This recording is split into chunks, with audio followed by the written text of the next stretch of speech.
Welcome back, you scruffy-headed nerd herders. Episode 4, the Nerd Herd. We got a lot to talk about this week. There's been a lot of shit going down. I'm David. I'm Patrick. And I'm Callan. So Callan, break it down for us. What are we talking about this week? Alrighty, we got quite a few things. As David said, we're going to talk about a Black Panther TV show that was announced by Disney that will be coming out through Disney Plus. HBO Max announces a new official Batman podcast with Jeffrey Wright playing the Cape Crusader. That makes him the first official Black actor to play Batman, even though we won't actually see him in the costume. And then we're going to talk about the new Batman film coming out next year. And then we're going to get into some WandaVision talk about the little things, the first major movie release, technically in over a year. So to begin, Black Panther TV show. They said this is going to cover Wakanda primarily. I assume it's going to be about how Wakanda was founded, maybe when T'Challa's father was Black Panther. David, let's start with you. What do you think of this? What do you think the show's going to be about?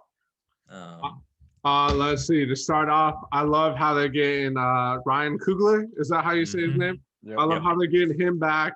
Honestly, I hope that I want to see the start of Wakanda and the discovery of vibranium. I think that would be cool. Maybe we see how the first Black Panther was installed and how they got their traditions going. Otherwise than that, if the show does take place in the future, I would love to see his sister Suri take the mantle or M'Baku. Honestly, those are the only two I could see taking the mantle if they're trying to take a future aspect of it. And I do not want to see Killmonger come back to life. That's it. It's literally the opposite of what I'm about to say. That's fine. Okay. That's what we're here for, a little debate. Oh, damn. I want to somehow see Killmonger.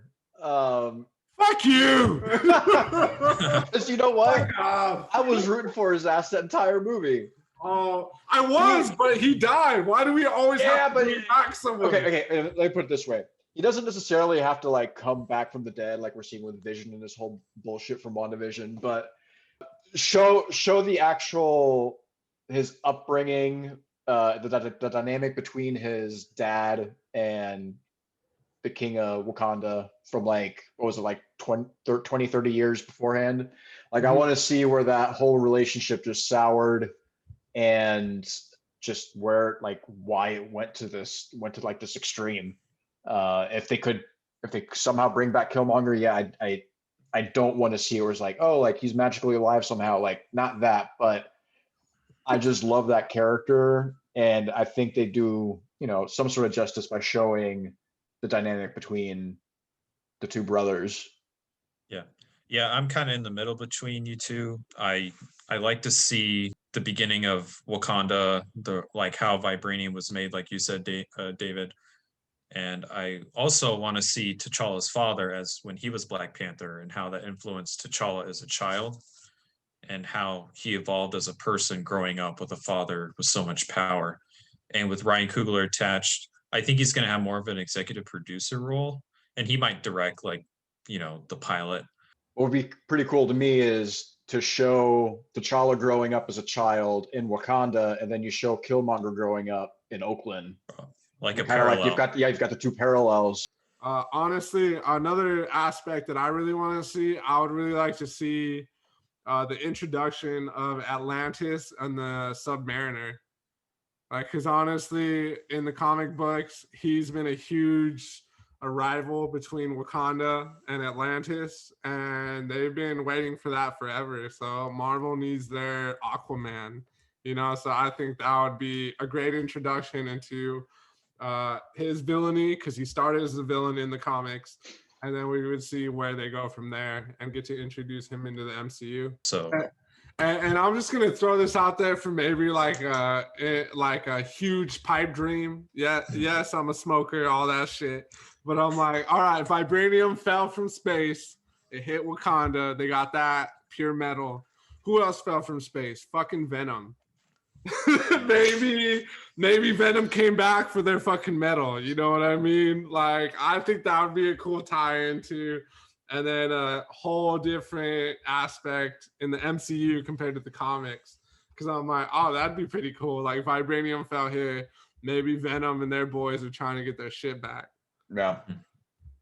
So we'll see. So the HBO Max Adventures of Batman, or Batman Audio Adventures. Again, it has Jeffrey Wright playing the Cape Crusader.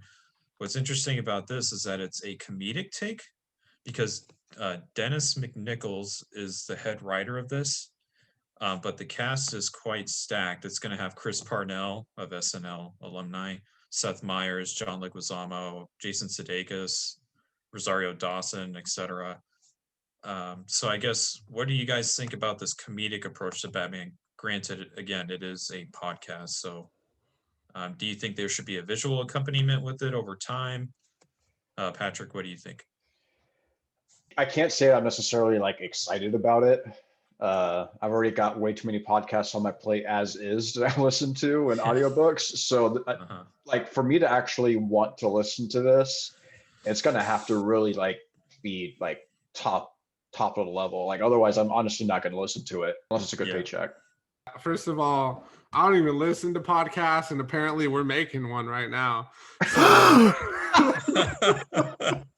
So I'm a little upside down on this shit, but it seems interesting. I feel like I'm more of a visual guy, so if they did a visual aspect to it, that'd be great. I love how Wright is Batman, and I think that's a cool aspect for first Black Batman, which is dope, but it kind of pisses me off that we're only going to hear it. See it, yeah. I'd rather see it personally. I feel like that's still kind of like a fucking whitewashing nudge in Hollywood.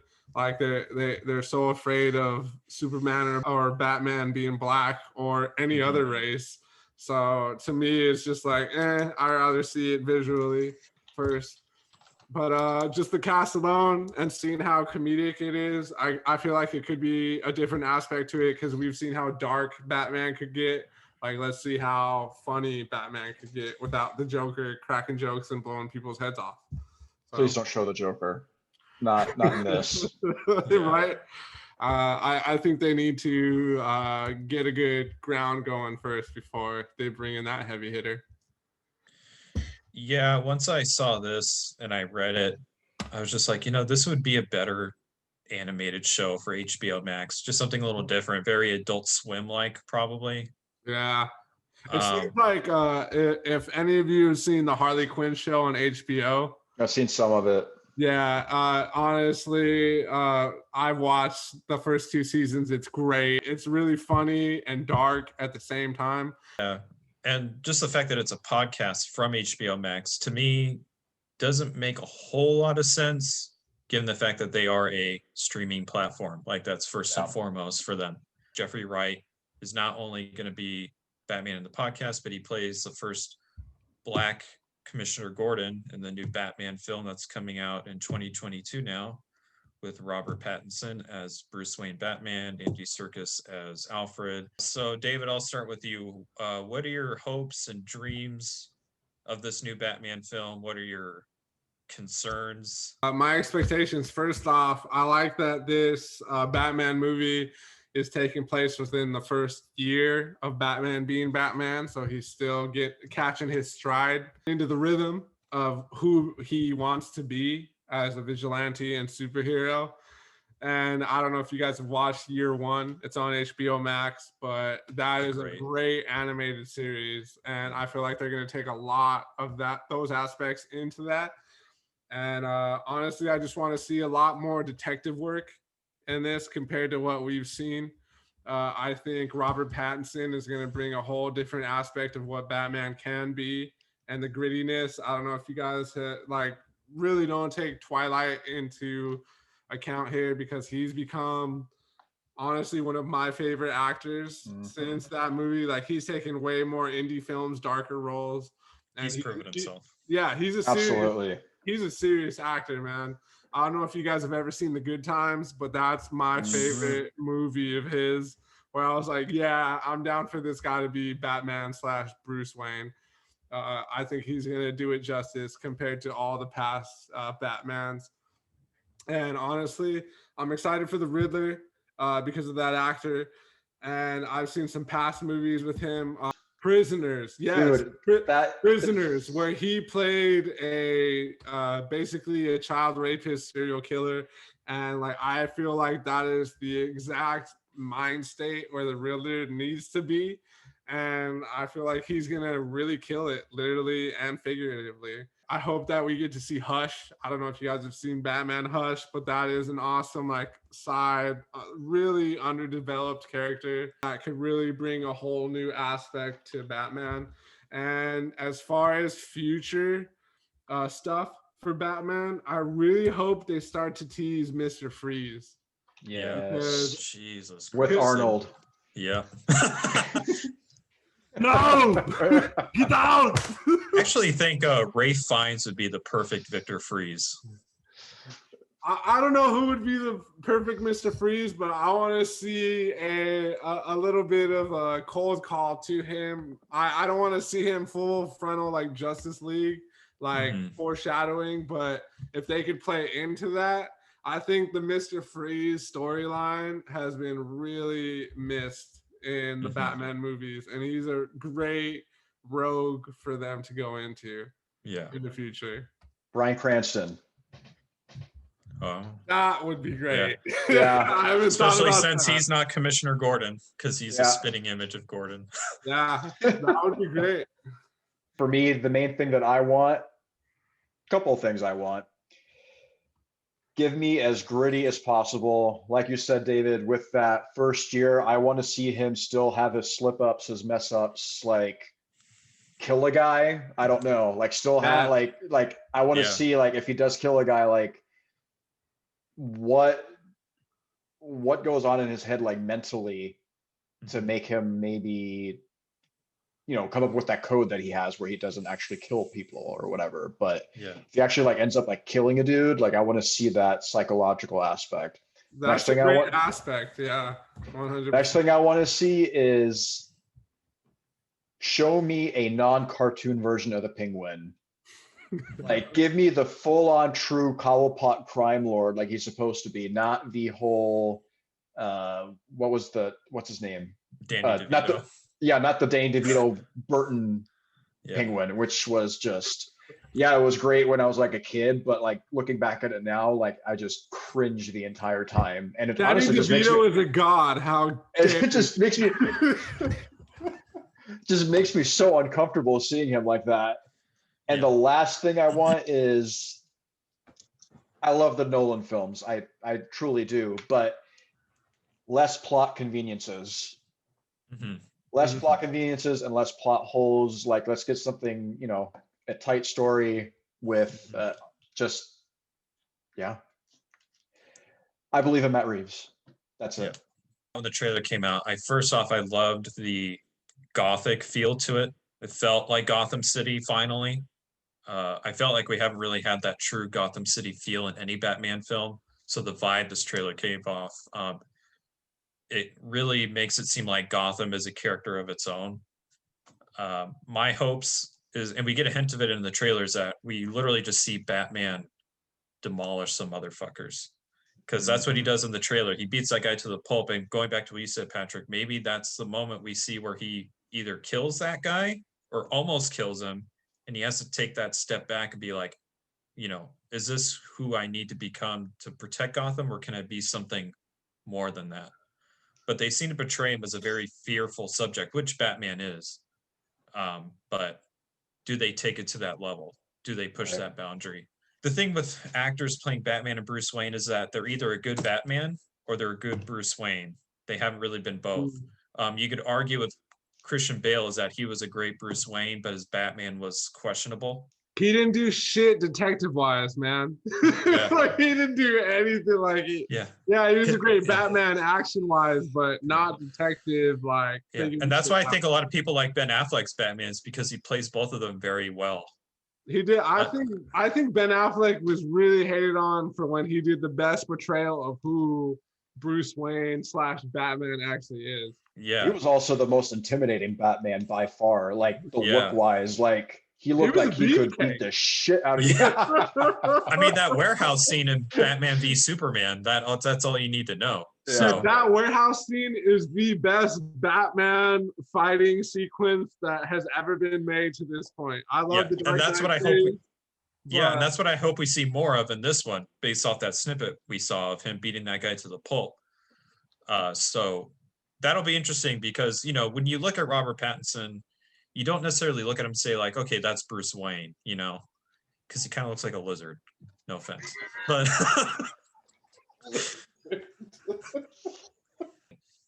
by the time, if we ever get to go back to movie theaters, if that's the first movie I see in a theater again, I'm all about it. So Agreed. oh, hold up. What's a movie theater? in ancient times, people would Exactly. gather. Game. Shall we get into WandaVision, boys? Yeah. This episode seems to not really change anything significantly new. We see Vision kind of starting to realize what's going on in the world of Wanda and how she's created this whole thing. We learn that the subjects in Westview are, in fact, in essence, prisoners of hers. Like she's holding them hostage. So that's interesting to find out. And that, she's kind of breaking that truce and that barrier that Avengers hold, where she's just doing whatever the hell she wants because she can't stand the pain of loss anymore. Obviously, the big thing is now spoilers. The episode ends with the doorbell ringing, and we see Quicksilver, and not Quicksilver from Age of Ultron, but Quicksilver from the X-Men franchise, particularly the X-Men reboot. So that opens a lot of doors. We know there's been talk of Marvel introducing those characters into their universe. There's been rumors about old Spider-Man actors coming back for Spider-Man 3. And I feel like this is a stepping stone into that whole multiverse aspect of Marvel. Solid follow-up, 7.5 stars for me. I think the main thing that I liked about the episode is that I think this struck the perfect balance between the sitcom versus reality, because it was about half and half. And honestly, I just loved seeing that Scarlet Witch, Wanda, is like full on, just like her powers are growing, I feel like, every episode at this point. And like seeing her like come out of the bubble and like scare the shit out of all those dudes was pretty damn cool to see. And I'm really curious, like, I know, David, you said it last week, like they're setting her up to be a villain. I mean, at this point, it really does seem like that's truly where they're going. Yeah, I was honestly just intrigued by this episode. And first of all, the second she turned the guns on her to that sword agent, I didn't know whether to be terrified or turned on, and I liked it. You see a lot of color coordination in her children. Like you got Speed and Wiccan, who are in their green and blue and red outfits. Right off the bat, I got Full House vibes because she is the little Olsen sister, like her sisters are the Olsen twins. So that whole episode in the beginning, even the living room feel, I was like, oh, I feel like I'm watching Full House again. I don't know if you guys noticed, but the window in the back, the way the drapes are, literally are an M shape, which I've been talking about House of M this whole time. And they're literally in a house, and the drapes are shaped in an M. So I'm like, yeah, she knows exactly what she's doing. But at the same time, I want to point out that while I think Wanda is the director, I believe there's a producer who is calling all the shots. Mm-hmm. Because if you notice, her and Vision, once they're getting in the heat of their argument, the doorbell rings like a classic sitcom. Like, oh, there's some confrontation, there's something going on here. Introduce something for comic relief. And they brought in Evan Peters, aka X-Men's Quicksilver, to show up at the doorstep, and they completely forget about what they're talking about. Hence, when they completely forget about how their children just aged 5 years twice in the episode. Yeah. Like they went from newborns to 5 to 10 just on a whim, and no one even noticed it or talked about it or even cared. And then you even see Wanda using her powers in front of their neighbor. I really liked how they pulled that whole visual of her going in and stealing Vision's body, which I told you guys last week. Mhm. Like, is she literally just floating Vision's body around? And I was like, I was fucking right, dude. I fucking He's a knew that shit. necrophiliac, man. Yeah, I told my brother that. I was like, did you make her a necrophilia? Like, what the? She's fucking Vision's dead body over here. Wanda is Ted Bundy. Like, holy shit, dude. I don't know if you guys have read, but I read that Elizabeth Olsen said that there is a big time surprise edition Cameo. that's comparable to Mandalorian's Luke Skywalker. Spoiler alert. Apparently, she said that there's going to be an even bigger surprise, which I don't think it was Evan Peters.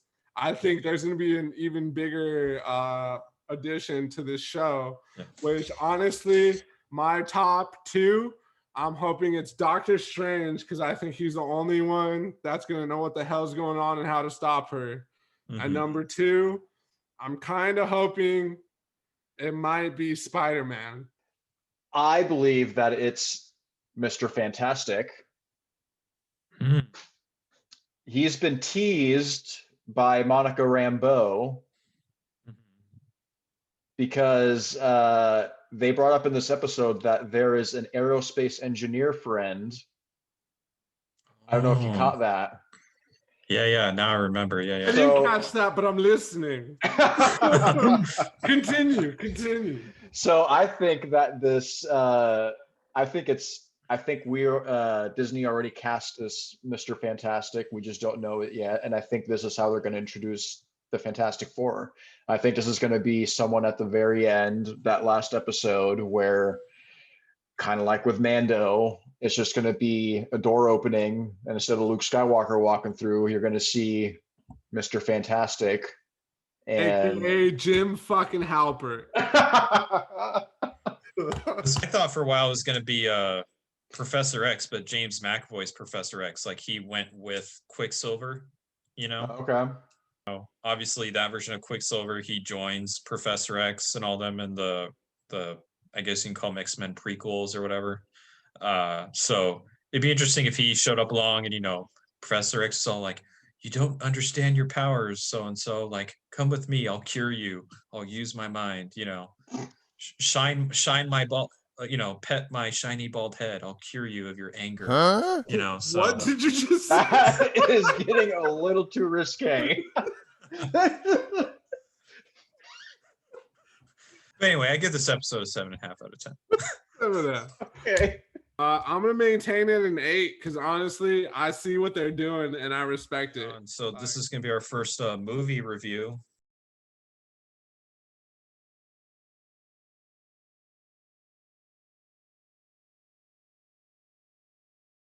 The little things. So this is like the first big movie release, arguably since Bad Boys for Life, and by that I mean, it's behind a big studio. It has big name actors: Denzel Washington, Rami Malek, Jared Leto. Overall, I thought this was a decent thriller, cop drama.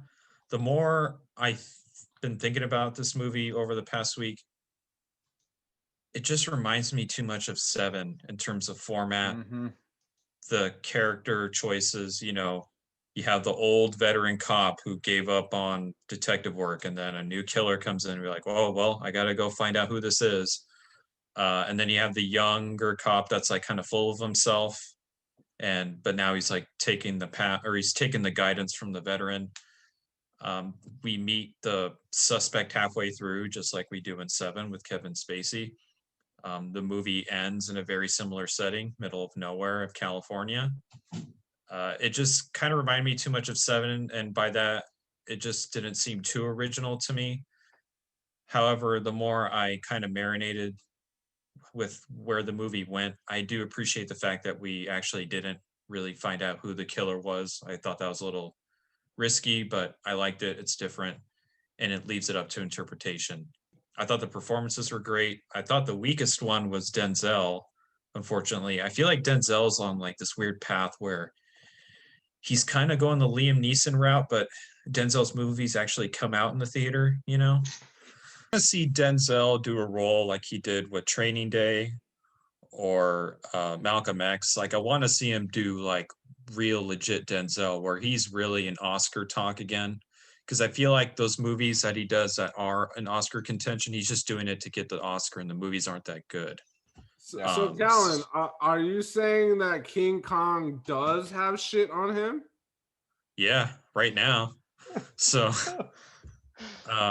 you know, I mean, the past few movies he's done 2 Equalizer movies. You know, his action career technically started when he did Man on Fire. He hasn't really done anything truly cinematic since then, with the exception of Flight, and even that was whatever. And what's that other one? It was the Fences. play. Yeah, Fences.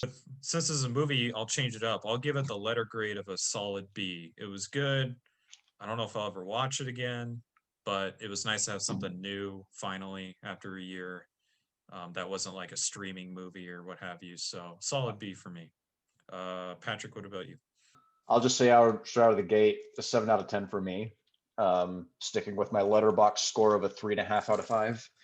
I was initially bummed about not having that definitive answer of who the killer was, but as I've thought about it, I thought that was probably the best way to go with the ending, actually, because like you said, Callan, it's very similar to 7, especially with like ending up in the middle of nowhere.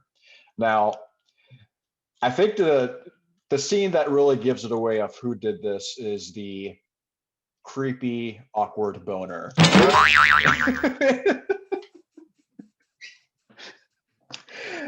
The awkward boner scene tells you who the killer was, because the dude was getting off on them just like recounting what happened with this whole with the killings and whatnot. So I think, like you said, I think we can all kind of come up with our own interpretations, and I think we, you know, can assume who the killer was and whatnot. But yeah, the performances were great. I thought that for me, the strongest was Rami Malek. I thought he did a great job. Still has that very, very distinctive face, and I still just see him playing what's his nuts from Queen. But Freddie Mercury. Yes, Freddie Mercury. But I thought he had the strongest performance, and I'm looking forward to the rest of the guy's career. I just hope he doesn't turn into a weirdo like Jared Leto, because honestly, I'm getting sick of him. So we'll talk about Leto in a second. Hate to break it to you, man. They're all fucking weirdos. I'm sorry. The dude was sending used condoms to the cast of Suicide Squad. And he sent like pigs' heads and shit to them. And Yeah. Like, yeah, that motherfucker's weird, dude. I think he redeemed himself for that horrific fucking Joker portrayal. That was the type of serial killer we should have seen in the Joker. Wanted the Joker to be an HVAC technician. Jared Leto in this movie terrified me. Like, he was awkward, he was creepy, like he did everything he needed to make me think, yeah, he fucking did it. I think he was the killer in the last scene where he brought Rami Malek to that barren wasteland to dig the holes, because he was making the police officer dig his own grave first and foremost.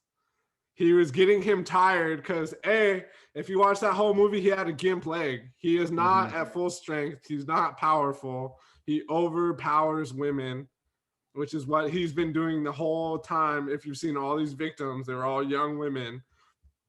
And he literally made him dig over 5 to 8 graves. Easily, yeah. In random spots.